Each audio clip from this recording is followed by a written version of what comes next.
সালাতের মধ্যে ইমাম সাহেব ভুল করে ফেললে পুরুষ মুক্তাদিগণ কি করবেন? খ, সালাত ছেড়ে দেবেন। খ, আল্লাহু আকবার বলবেন। গ, জোরে জোরে কাশি দেবেন। ঘ, সুবহান আল্লাহ বলে ভুল শুধরে দেবেন।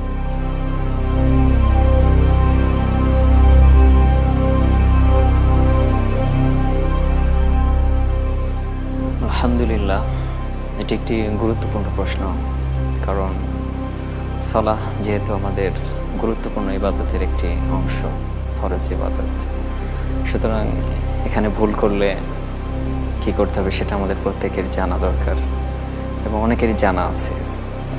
তো এখানে যে প্রশ্নটির উত্তর হবে সেটি হচ্ছে খ, আল্লাহু আকবার বলবেন। আল্লাহু আকবার বলবেন। জি। আপনি নিশ্চিত? জি।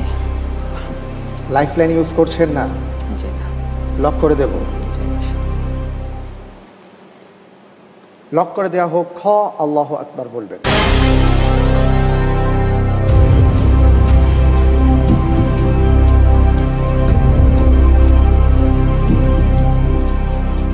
আচ্ছা, যদি এমন হয় যে ইমাম সাহেব মনে করুন যে উনি সালাম ফেরাতে ভুলে গেছেন, তাহলে সেখানে কি আল্লাহু আকবার বলা হবে?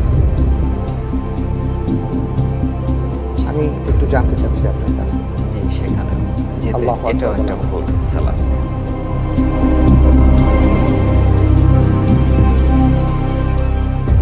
আপনি যে উত্তরটি দিয়েছেন, আপনার উত্তরটি সঠিক হয়নি। উত্তর হচ্ছে সুবহান আল্লাহ বলবেন।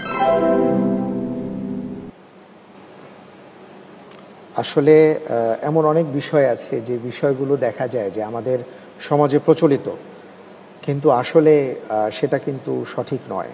এর মধ্যে এই মাসআলাটি অত্যন্ত গুরুত্বপূর্ণ।